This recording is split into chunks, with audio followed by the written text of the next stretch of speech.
What's up, YouTube? How you doing? Hey, Cryptonairz. Hello, fellow crypto and NFT millionaires and Web 3.0 travelers. Here we are back again. You guys know what time it is. It's time for another episode of Around the Clock. Lots of big news today, you guys. Lots of big news. Let's start off with what we always do, and that's just take a quick look at the markets. Hold on one second, guys. I was pulling up every tab except the one that I usually have up for markets. So I'm going to pull that up right now. Things are uh, still looking a little funky, but that's okay.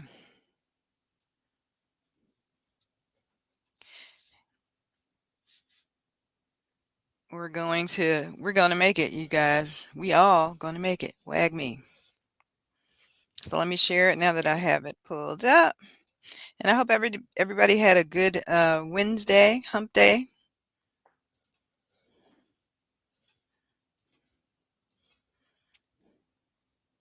And let me refresh for the latest and greatest. Bitcoin at $50,511, still down about 11% for the 7-day average.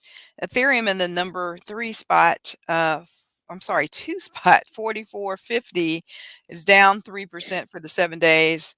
Binance Coin at over $600 now, but still down a negative 2.2% for the 7 days. Solana at 194, down 15%. For the 7 days. Cardano in the number 6 spot at $1.40. XRP Army Year at 86 cents, negative 12.2% for the 7-day average. Polkadot below $30, guys, $29.77. Terra Luna still the only green in the top 10 for the 7 days, up 13.7%. At $73.15 today.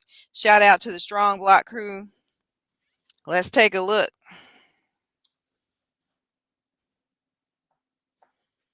Strong sitting in rank number 536 at 493.62, up 3.3% for today. Did get 2 very great announcements about Strong. Still very bullish on Strong as a Discord team, and if you are looking at or thinking about getting nodes to create passive income, a great entry point here. You know that Strong's all-time high was over $1,200. Yeah, that's what I have to say about that. Shout out to iBig Dallas and Monterey in the chat. Thank you for being here. You guys, if you have never visited us and you want to learn more, make sure you go to Cryptonairz.com. The website is scrolling here in the banner below this video. Check us out on Twitter too if you want to learn more at Cryptonairz, and visit our shop if you're looking for Christmas presents for that special someone that you're trying to get interested in crypto, or somebody who has a crypto NFT passion as big as yours. Then go to shop.cryptonairz.com. Hey, what's up, Channing? And what's up and how are you doing? Shout out to Leah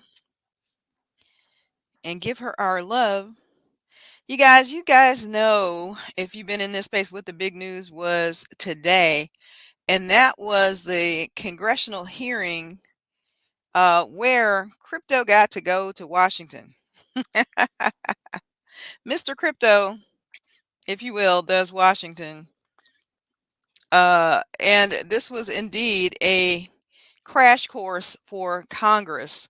And there were 6 crypto leaders that went in to attend this hearing held by the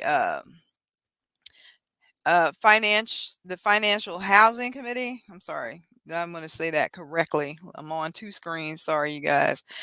Held by the House Financial Services Committee, that was chaired by Miss Maxine Water, or as she is affectionately called, Aunt Maxine. The 6 crypto experts who were invited to testify today were none other than Jeremy Allaire of Circle, the CEO, Sam Bankman-Fried, the CEO of FTX, Brian Brooks, the CEO of Bitfury, Chad Cascarella, the CEO of Paxos, Danelle Dixon, the CEO of Stellar Development Foundation, Elisa Haas, the CEO of Coinbase, and the CFO of Coinbase Global Inc. So yeah, those were some pretty big names, you guys, that went up to testify, and hopefully many of them, and I think a lot of them did a wonderful job, especially Ryan Brooks. I thought he was extremely eloquent in what he had to say and how he said it. I'm sure the fact that he used to be a comptroller at I think it was the OCC, actually helped his, he's been in government. So he knows the lingo, he knows his way around, he knows the lay of the land, and he blew me away. I thought he was sharp. I thought he was intelligent in his answers to most of this committee. I thought he represented us well, and I was certainly, very proud. I literally got, because this thing went on for hours, but I literally got out of my seat to cheer. I took some notes, which we'll kind of go over what I took away, my highlights, and if Allie has any, or just kind of have a conversation about those things. But I feel like he represented us well. I think a lot of people did gain some knowledge. Those who just came with an open mind, and I saw there were some that didn't have, a bunch of preconceived notions about what this is and how it just needs to be stamped out. And of course, you always have those, you're going to have those among the crowd.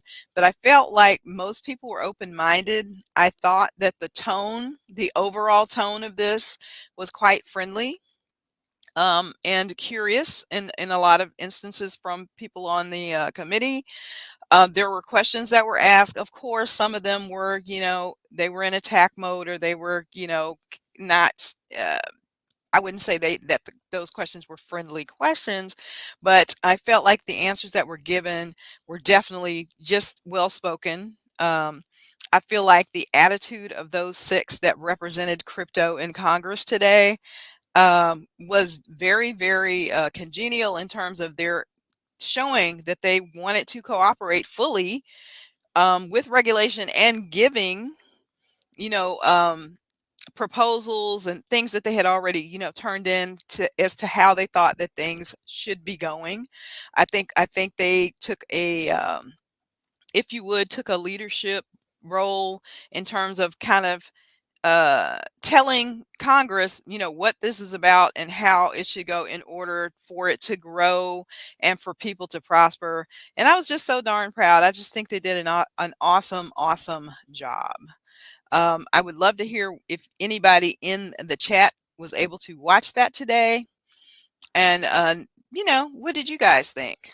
For sure. I do have a little clip here. Allie was like, you need to play a clip. I couldn't find. I was kind of last minute because it was a busy day today.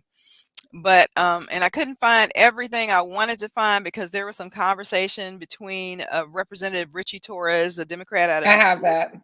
Awesome. Of course But this I is do. just like It from was the one of the most important moments. It most was great. definitely. He was awesome. I took a bunch of notes from that. But this is an exchange between Brian Brooks and United States Congressman Patrick McHenry out of North Carolina, a Republican. So let us go to that. Just giving you a little bit of Brian Brooks's fire. He was just doing the damn thing. I was like, go Brian Brooks. But here, we're going to start here.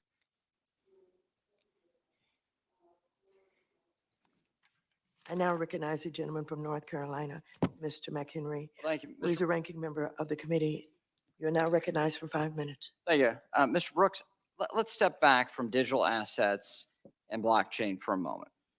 Let's talk about where the internet was, where it's come to, where it's going, right?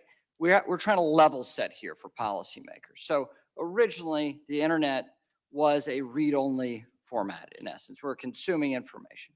And then there's additional layers that we place on. It became much more interactive. But counterintuitively, much more interactive, but much more centralized in Web 1, Web 2. What we're hearing now is Web 3.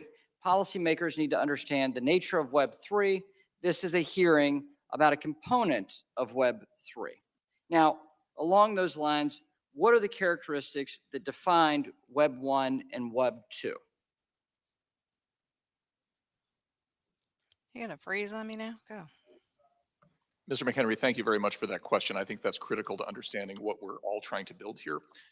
So the characteristic of Web 1, if people remember their original AOL account, was an ability to look in a curated walled garden at a set of content that was not interactive, but was presented to you on AOL the way that Time Magazine used to show you the articles they wanted you to see inside of their magazine. Just you could see it on a screen.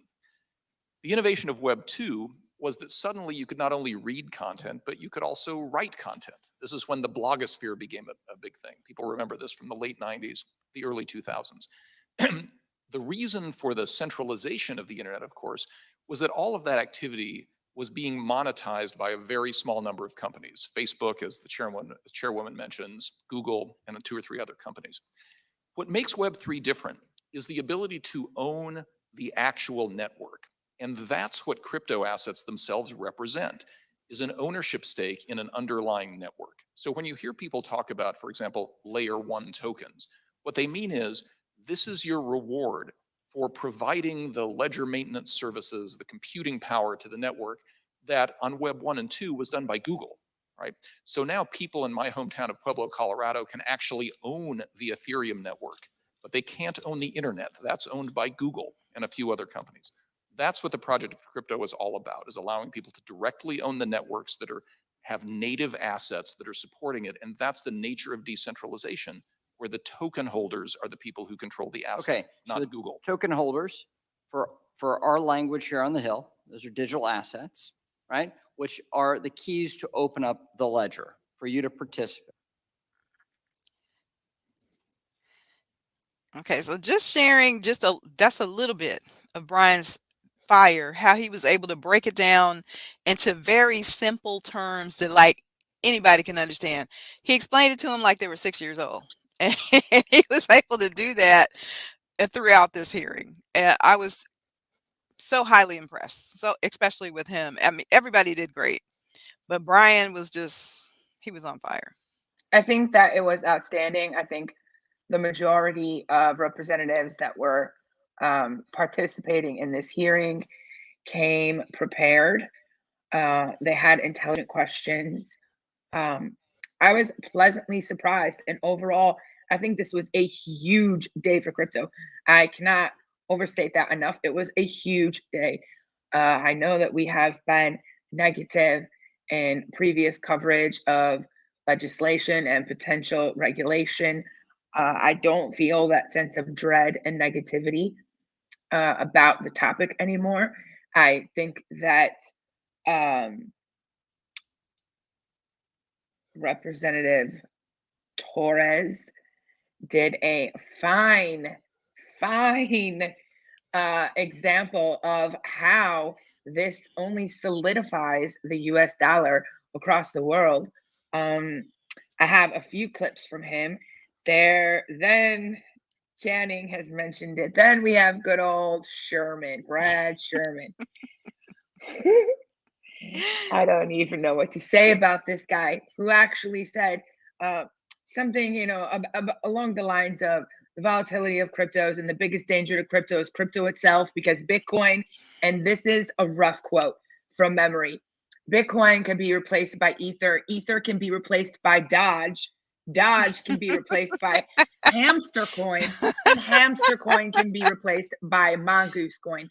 And it should be noted that today there is an actual Hamster Coin that is up 66%, and a Mongoose Coin was created.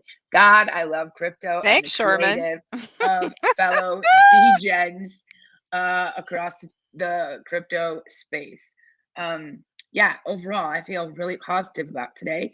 And it was like 5.5 hours long. So I do have a full-time job, but I am able to listen to things while I'm at work. So I was able to tune in, and yeah, I was pleasantly surprised. I do have a few clips that I want to play. And you are so right, Corey, that Brian Brooks did an outstanding job today. And yes, everyone did a great job, but I would say by far, Brian Brooks stood out. Oh, I don't want to call it a performance, No, but no. just he was ready to play ball.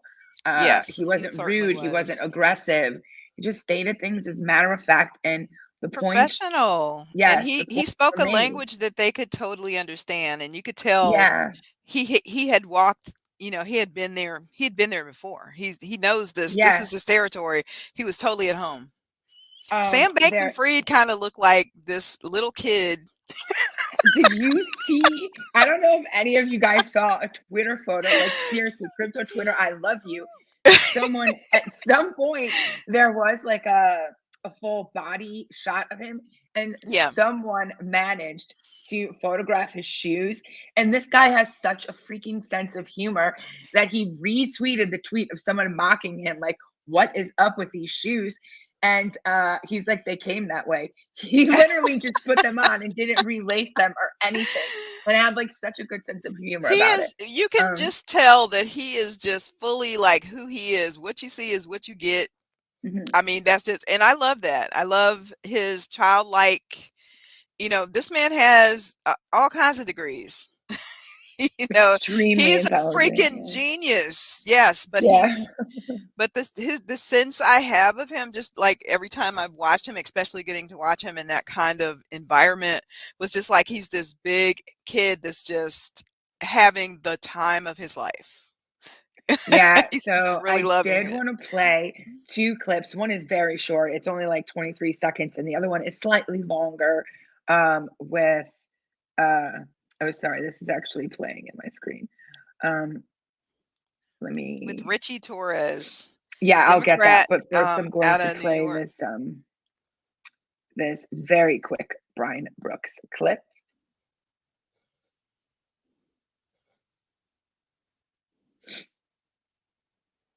Sorry, the share screen always takes like a few seconds to Forever. get Yeah, it's going. very, Yeah. it's persnickety.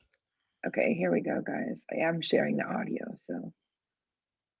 In my old agency, the OCC, what would happen is a bank would come to us with a new activity proposal, and we would give them an answer.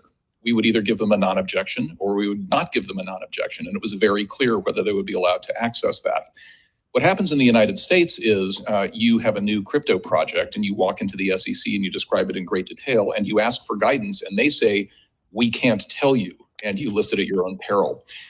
In my Totally accurate. He did have another line of commentary where he was talking about investors would like to diversify, but that's not actually allowed in this country, but Yeah. it's allowed. And then he reeled off a list of countries that it is allowed, just solidifying the point that lobbyists, crypto lobbyists, and blockchain association and crypto Twitter, just regular people have made that if you continue to operate this way, you're just going to force innovation, talent, and investors overseas. So the next clip I have, and the last clip, because no one wants to watch 35 clips, but it is of Mr. Torres. So let me just get that up. I thought I had it ready to go. I don't, but it is right here. Yeah, I was so It was, impressed with him. yeah, I really like, I was kind of dreading today, not really quite sure what was going to be, what was going to take place, would it tank the market, how would things work out? But it all of us were pleasantly surprised. And of course now, where is this clip gone? It's not on my screen. Is there anyone that stood out to you besides Brian Brooks and Torres? Let me look at my notes. Juan Vargas was very negative. He was another one that I thought spewed a lot of FUD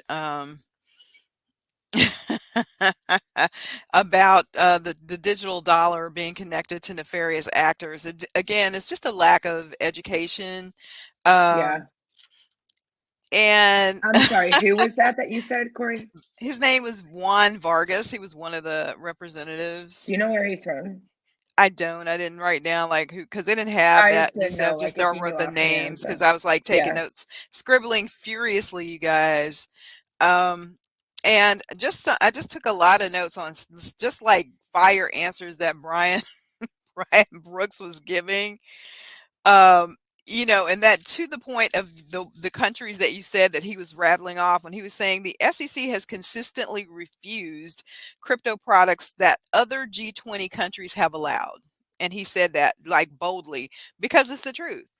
And then someone asked him, you know, where is the line going to be drawn before, you know, this innovation is taken away and people just literally, he said the line is already drawn. He said people have already taken their business and these products to other countries where they can do business. And, you know, while the United States is literally just falling behind, period, end of story. Yeah. Yeah, and he did say, I think the question was, do you think that the US has fallen behind? Mm-hmm. And the response was just like, yeah, absolutely. Yeah, of course we've fallen behind. Look what they're doing. And I can't find this clip, but I I thought I did had it take pulled some up. notes from that if you want to discuss. Yeah, sure. Go ahead. I think it's like so important to get it right if you have the quote right. There was another thing saying that from Brian Brooks, a quote, is it consistent to take the position that any bank should be allowed, that only banks should be allowed to issue stablecoins, but then fail to grant bank charters to the largest issuers of stablecoins? Like, yeah, right? So, because And that is yes, what's happening. incognito, you're 100% right. He did look like the genius that was schooling grandpa. I have the All clip. of them did. And the women, of course, very proud of them and how they conducted themselves. One of the things that Mr. Torres said to Charles Cascarella, who was, let's see, Charles Cascarella was the CEO of Paxos, you guys, and he asked him about remittance payments and how that was a game changer for a lot of his constituents Yes. who are, you know, people who may be immigrants who are sending, you know, money back and forth to other countries. A lot of people send their savings or what they're working here, but sending their money elsewhere to support families and whatnot. And it's very expensive to do that. And it chips away at people's, you know, life savings. And they Yeah. literally he's a Democrat, you guys, out of New York City. So this is definitely a bipartisan. So there were people on both sides of the aisle who were mostly, you know, who were mostly for, some on the fence and some against. But you could see that Democrats and Republicans alike who understood. And Richie Torres, if anybody doesn't know, is a much younger representative. Yes. He represents the Um, Bronx, if I'm not mistaken, right? I think. I don't know Here's which a part clip of from New him that I York. like. Oh, you found it. Okay. The Bronx. Yeah. Oh, I can't click play on the screen I'm looking on. Sorry. But Because I was back to watching the stream. Here we go. he was like young, you can tell, very idealistic. He understood where this is going, what the technology is about. He had a grasp, and I was quite impressed.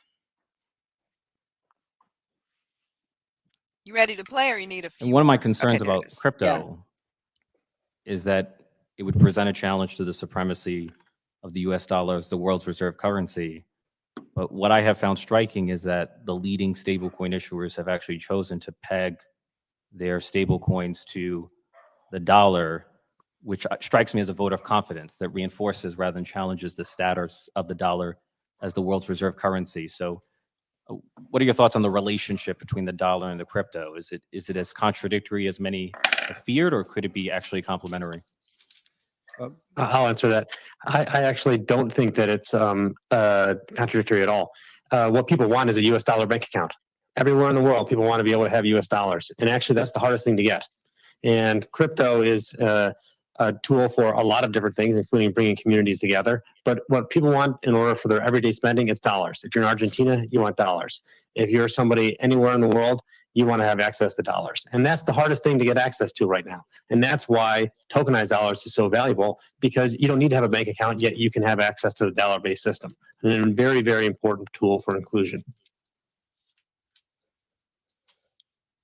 Absolutely. And the fact, and Channing makes a good point to what Mr. Torres was Yes, pointing out.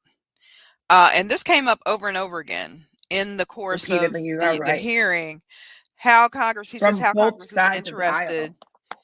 in seeing more people of color move forward in the space. And people, have statistics, because we know that we've shared statistics here on the show that 6 times, more than their white counterparts, African Americans and other people of color are more likely to be invested in crypto because of the opportunity and the level playing field that it represents, and the potential that it has for that.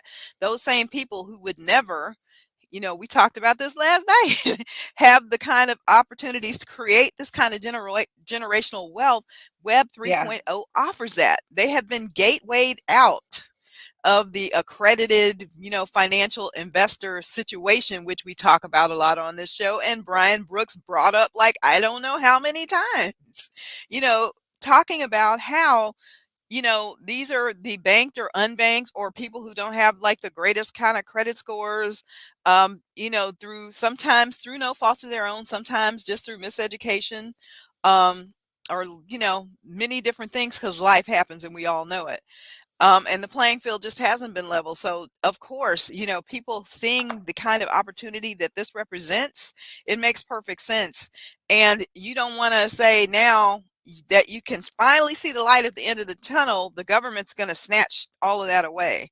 So one of the things that Mr. Torres was talking about, I made a note here.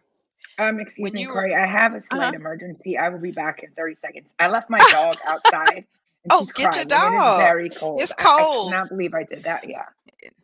It's okay. You guys know how we get caught up sometime. But Mr. Torres was talking about the remittance fees, and Mr. Cascarello was telling him, how what we can do on the blockchain is send those transactions instantaneously and for pennies, compared to you. I remember. God rest his soul, when my brother was alive and I used to send him money Western Union for like $100. It was almost $15 to send $100 Western Union. And for people that's got money, that may not seem like a lot, but if you don't, that's a lot of money. And you're already in an emergency situation. Usually when you're sending money, it's to help somebody who's in an emergency situation. So to be able to send, not only like $100, but thousands of dollars for pennies, it makes a huge difference to the person on the receiving end and the person that has to send that. So remittances are just one way. And then he talked about the United States dollar. That clip that Allie said, the thing that they didn't play there was, he said crypto does not challenge the US dollar, but rather it seems to complement it. And that was like where he was going with that whole line of questioning. So he gets it. It's not a threat that you have to be afraid of. No, this is something that is going to expand the power of the United States dollar. Yeah. If you don't kill it, if you let it live, just let it live. and survive and thrive. So it was beautiful. They did a wonderful job with educating people, for sure. And yes, X-Ray, yes, he schooled him. And I think like the attitude, like I said, was really one of, from what I observed most of the time, was people just trying to be open and understand, like, what is this? And you could just tell by some of the comments, it was just ignorance. It wasn't necessarily malice. They just didn't know. They just have been listening to everything that's been parroted to them by everyone else who also doesn't know. And it Some just of has, them also, their line of questioning or responses may have been heavily influenced by particular lobbyists oh that yes, are lining their pockets which are from the traditional banks. finance, banking, credit unions, and so on. Yeah. You heard Brian Brooks say that the biggest opponent that they had to crypto was banks. And we know why. Because especially as it relates to remittances and things like that, eliminating the middleman, as Allie said, the fees, they make, I'm not even going to say millions, they make billions of dollars Yep. on fees alone. just to do nothing but just be the pass through in some cases. And crypto and blockchain eliminates that middleman, so you don't have that, so it puts more money back in your pocket. It makes you the beneficiary instead of some big corporation who gives not a crap about you, and you Yeah. know that from all the bailouts and people buying, planes and all the other ridiculous things that they did, while people were just trying to figure out how they were going to put food on the table. So, later for them, it's their time is, as far as I'm concerned, they're dinosaurs. This is something that can create a more level playing field. This is a disruptor of all that has come before. The old legacy financial system that is working only for the richest among us, and that's not the majority of us. So I love that they made that point over and over again. And they were talking about the infrastructure bill language a lot, in terms of the broker and the broad terminology that, that was included. And Brian Brooks said, that's just like requiring YouTube to get an FCC license. So you don't do that for YouTube. Why would you make a person holding crypto in their wallet who was sending something somewhere say that they need to get somebody's social security number and driver's license or whatever and dox them? That's crazy. So, I love that he broke it down in simple language that they could really understand, and, but yet respected their intelligence. He didn't make anybody feel dumb or stupid. He was literally just stating the facts in a real kind of matter of fact way that I feel like just the average American who was watching that, who maybe didn't even know anything about crypto, learned something today.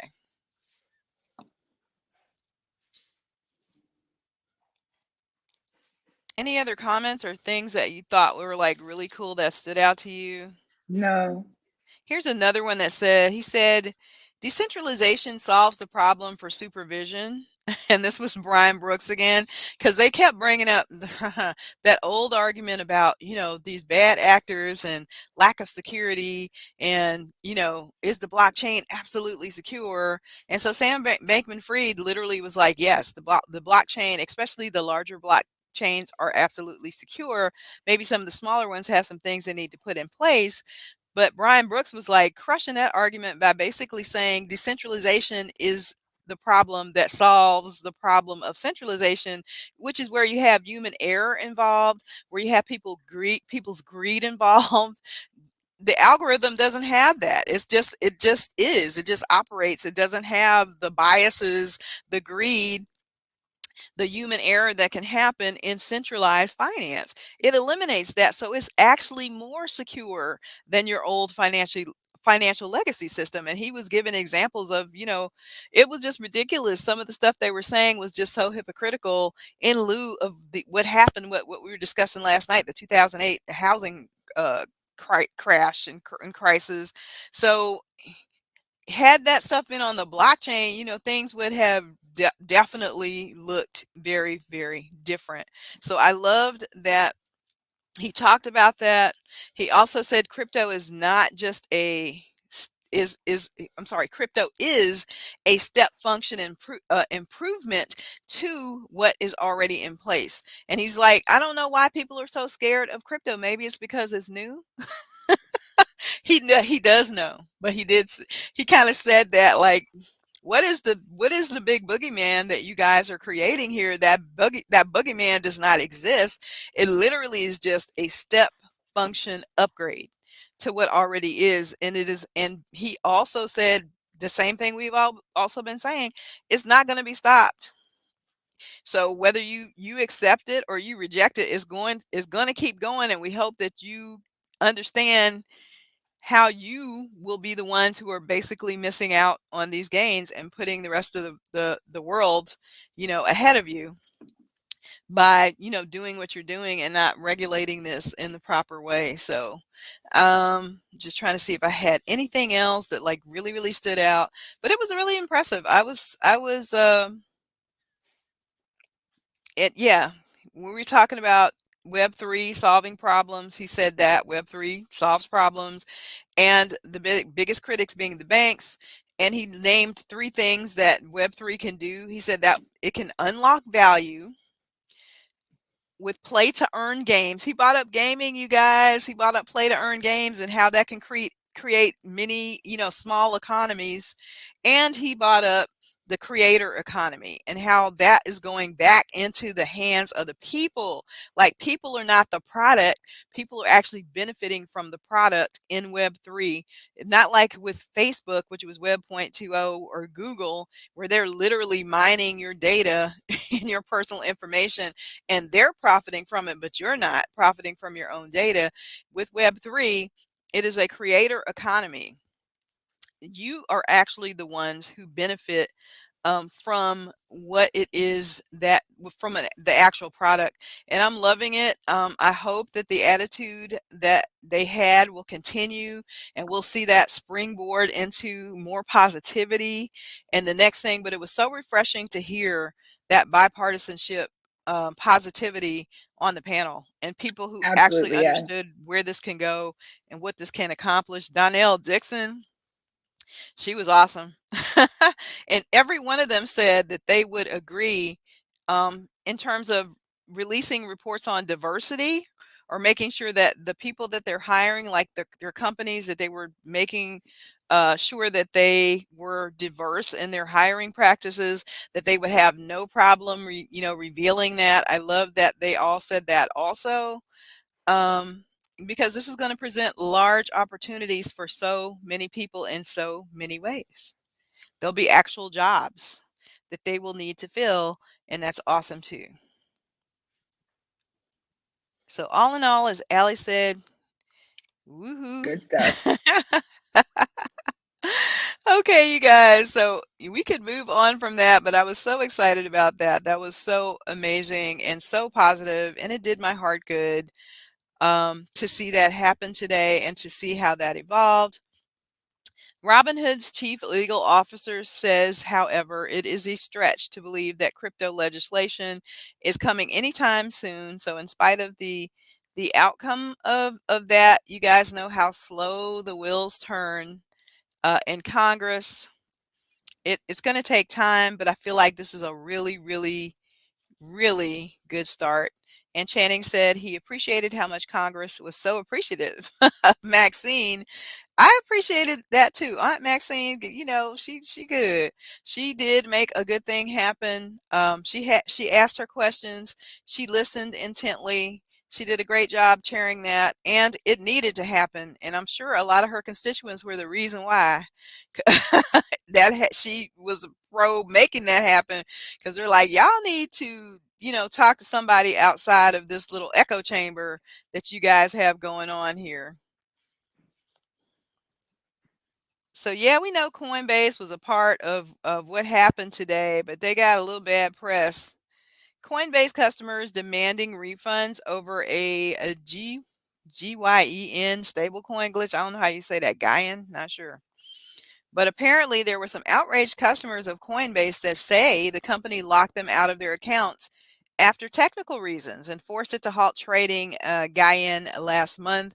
Customers around the country told CNBC they can't get answers from the company, and Coinbase says it continues to work around the clock to restore full trading on the Coinbase retail app, but it also refused to comment further.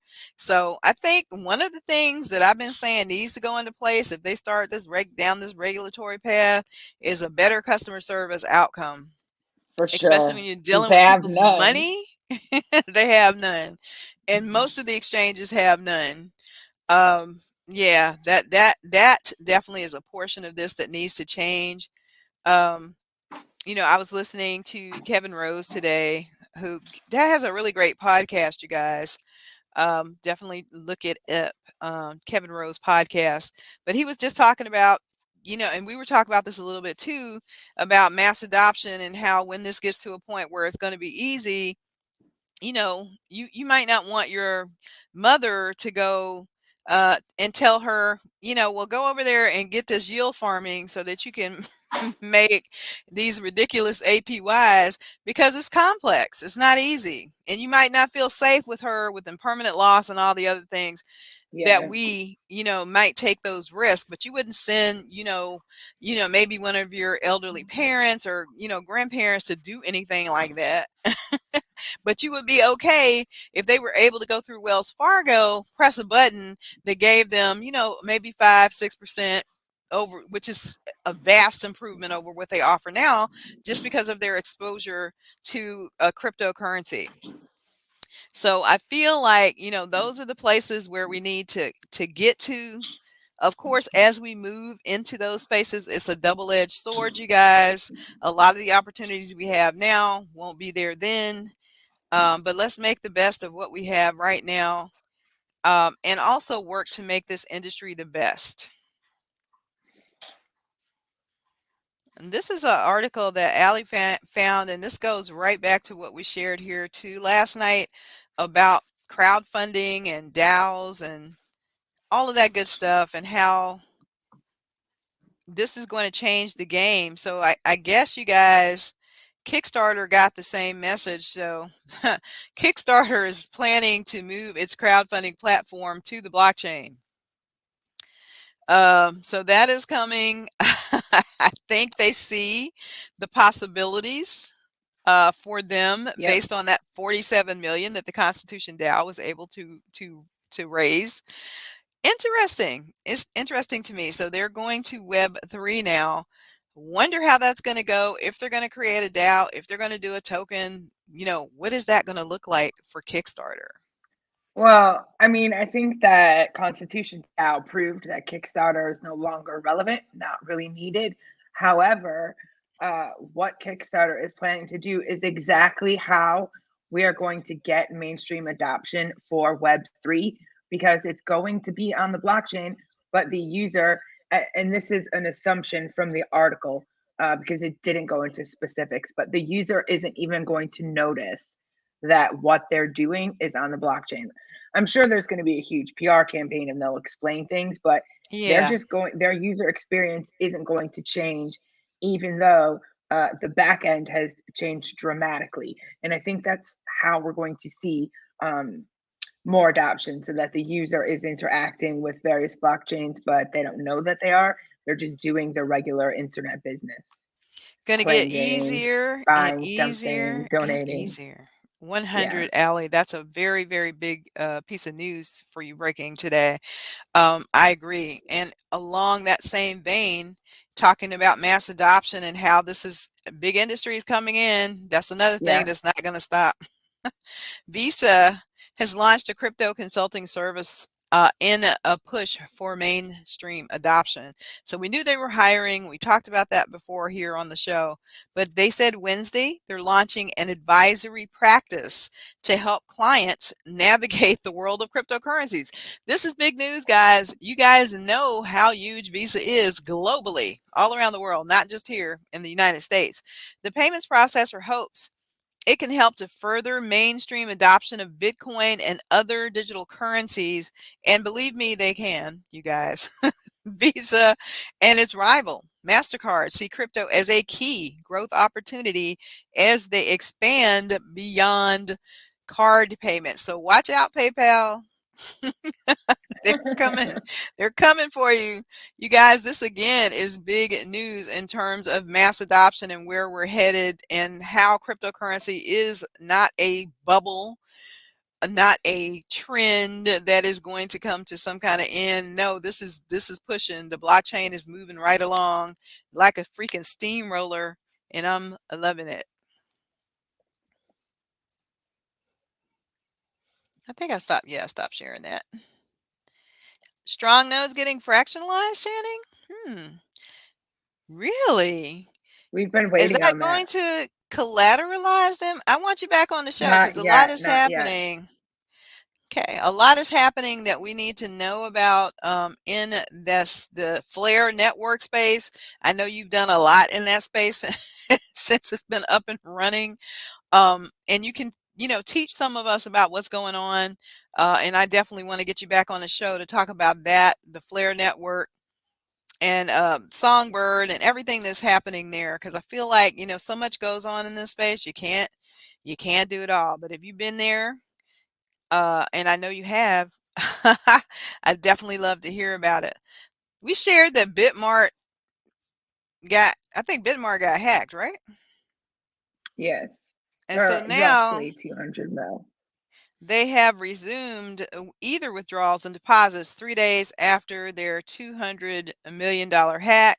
They're replacing deposit addresses for Bitcoin, Ether, and Solana. And you guys know quite a bit of hacking went on last week. They were one of the exchanges that got hacked. They have resumed doing business, and they have made or are making restitution to those who were impacted by the hack, which I think is awesome. Yeah. I do Here's think it's another great. thing for mass adoption with Amazon, you guys.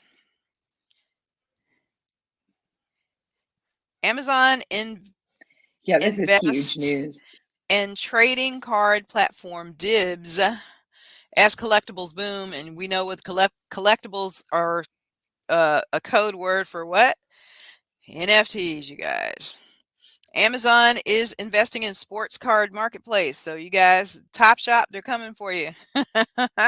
Anything else that launched this, and there have been quite a few. They have competition for Top Shop that have launched sports related sports card platforms. The NFL itself has its own NFT platform, but they have invested in Dibs, entering into a booming collectibles industry as interest rises over alternative assets.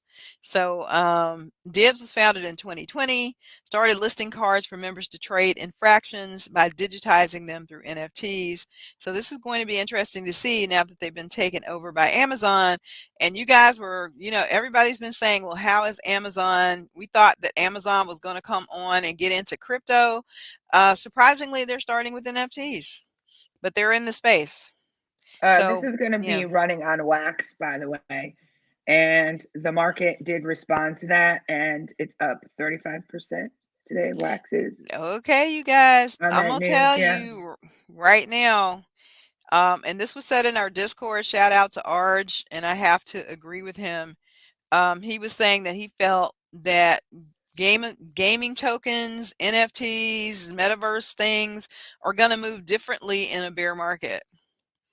I feel that same way, and I have definitely expressed my personal opinion, not financial advice, of what's moving forward in the space. The play to earn, gamification of NFTs, the metaverse tokens that are, based on metaverse foundational things, or creating metaverses of their own, that kind of thing, because even in a bear market, this is going to be moving forward. That's my personal opinion, not financial advice. But definitely do your own research. We can see that what happened when the market started to drop. Yeah, I'm not saying these coins didn't take a bit of a hit, but they made a lot of recovery pretty fast. And now Wax has risen on this Amazon news. Wax doing big things, you guys. Not financial advice, but do pay attention. What else is happening? Oh, you guys, CoinDesk has the most influential in crypto for 2021. Apparently, the list is out. Let's see who made the list. This is probably going to get as popular as People Magazine, Most Sexy in the crypto space. The most influential people of 2021. See whose picture is right there. We know who that is. Mr. Sam Bankman-Fried. It was a massive year for crypto. 12 months when long-held thesis, I think they misspelled that, were validated, and many once sci-fi concepts became relatively mainstream. Celebrities embraced NFTs, and DAOs became a thing. They're still a thing. U.S. Congress taxed crypto, but accepted it more and more, and the markets were nuts. Crypto today means more than it did a year ago and more than it did a decade ago. It takes in the future of money, the future of culture, and perhaps the future as we know it. So the top 10 most influential are recognized for outstanding contributions across development, business, building, regulation, gaming, art, and investing. And they did commission 10 artists to create portraits of these influencers. So number one, obviously, Sam Bankman-Fried. I like that depiction there. Pretty cool. The CEO of FTX for naming a stadium FTX and becoming crypto's richest and cleverest 20-something. These NFTs, or this one, is available at Super Rare, and they're doing this for charity. When you buy it, it goes to the Giving Block. This charity, or Ocean Cleanup, I guess. Trying to see what that was. I can't see the picture of, anyway, Jack Mallers, the founder and CEO of Strike, was one. Elon Musk, I don't know why they gave him one, but I guess he did move markets. He got it for his Dogecoin advocacy and showing the dangers of influencers on crypto markets. Okay, yeah, he deserved that. Okay, I get it. Trung Nguyen, CEO of Axie Infinity. Trung Nguyen, CEO of Axie Infinity, for making crypto fun and catalyzing a play-to-earn juggernaut. The artist Giselle X Flores. What did they win it for? This is something available at Super Rare. They didn't say why. Oh, no, I'm sorry, you guys. It was Cynthia Loomis, and the artist that painted her picture was Giselle. So Cynthia Loomis, for leading a pro-Bitcoin discourse in the U.S. Senate. So she was nominated. The artist did, I guess that worked. Gary Gensler was nominated for grasping the nettle of crypto regulation. Do Kwon, the CEO of Terraform Labs, for his contributions to Cosmos and the multi-chain future.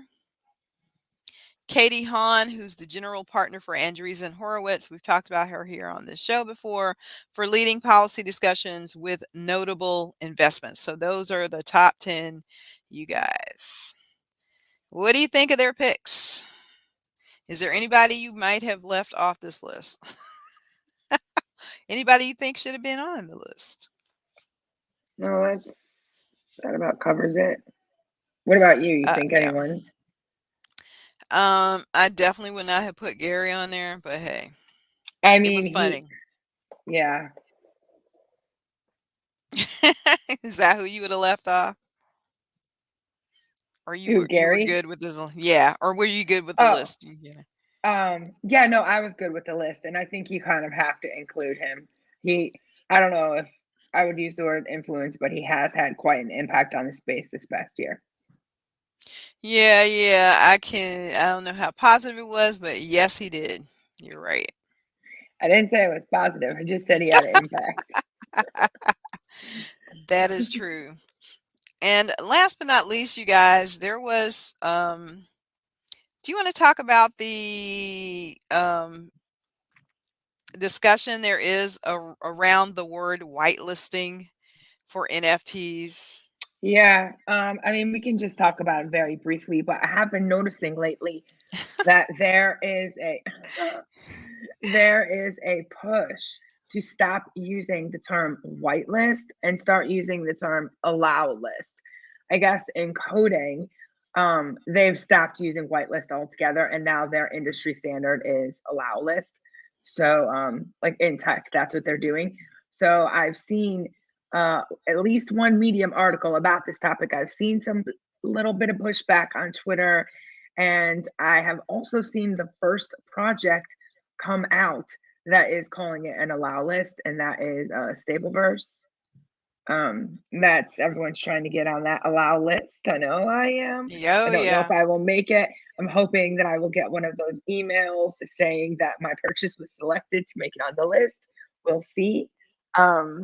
But yeah, I have no problem with changing that. What about you? I don't have a problem with changing it. I understand that language is powerful, and that people tend to make correlations between white is good and black is bad. And that can, unfortunately, through human consciousness or unconscious behavior, those things kind of transfer over. So if they want to take this step to take that out and just say allow, allow is good for everybody. So Yeah. I like that. I do. I'm for it. Yeah, same. I think it's meant to be like one of those inclusive terms, at least from the tech standpoint. I was chatting with someone that is a dev in another server, and he was talking about how in the industry they have done this to yeah, they've made this move. Everyone's doing it. No one had a problem with the change, and it's just more of an inclusive term. So, oh, see, X-Ray hates the phrase whitelist. Okay, Well, so you're hopefully, down with allow list though, right, X-ray? yeah, hopefully we'll Yeah, be seeing more projects yeah. use I think allowed. it's gonna catch on. I think it's gonna be a thing, you guys. Yeah. Speaking of drops that are coming up, you guys know that Cool Cats are dropping a Cool Pets situation, and you may or may not know that of course the whitelist, they're raffling off whitelist. If you own a Cool Cat, obviously you're automatically on the whitelist, but if you're like me and you kind of missed out on the Cool Cat situation and the floor for Cool Cats is like way beyond what I'm willing to pay for one at this point in time.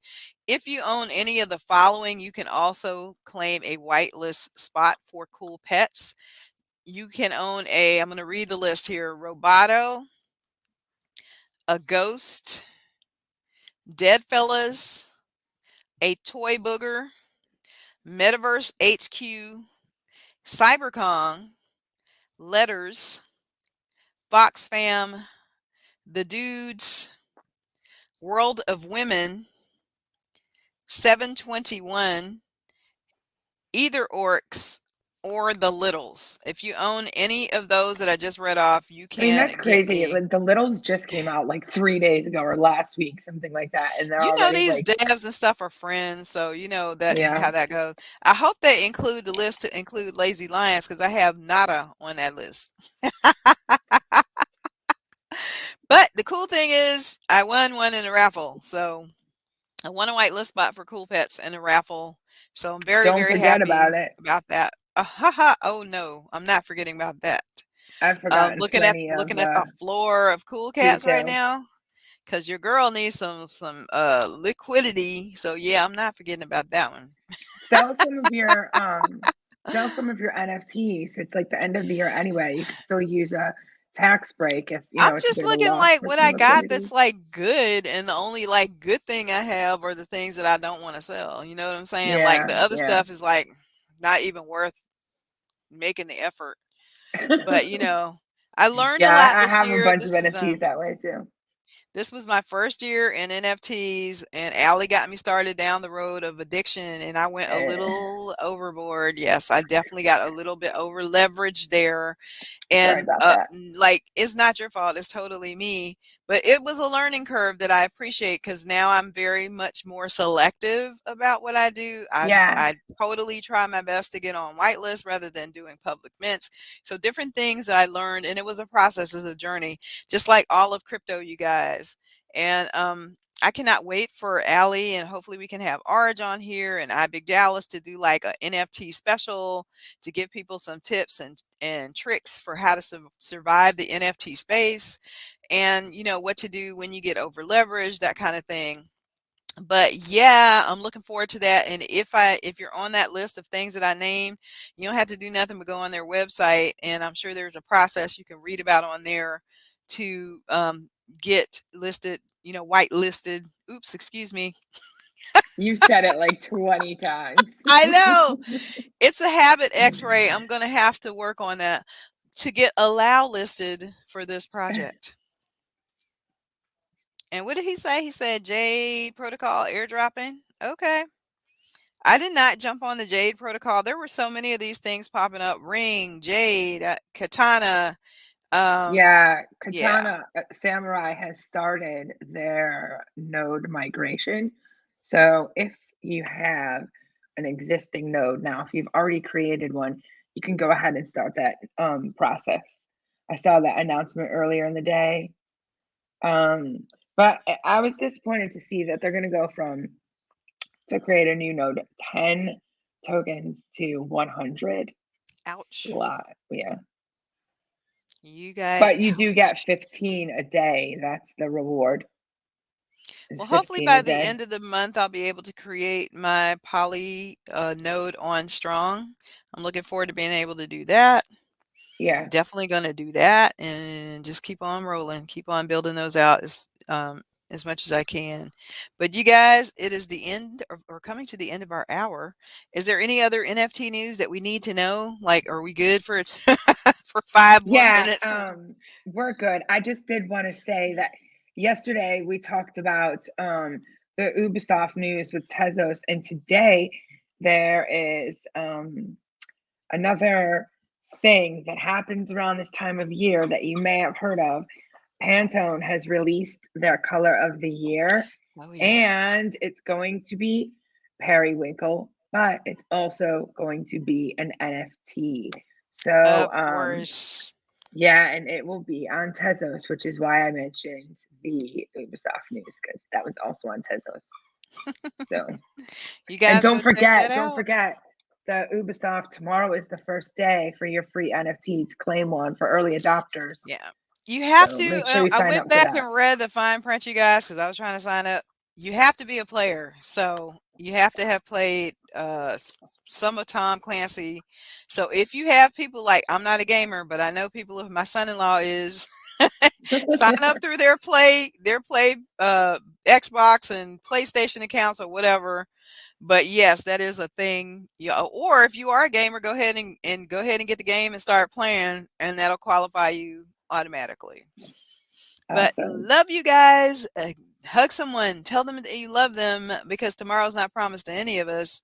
Make sure you have a happy and safe holiday, and we'll see you again tomorrow night for another episode of Around the Clock. Bye, guys.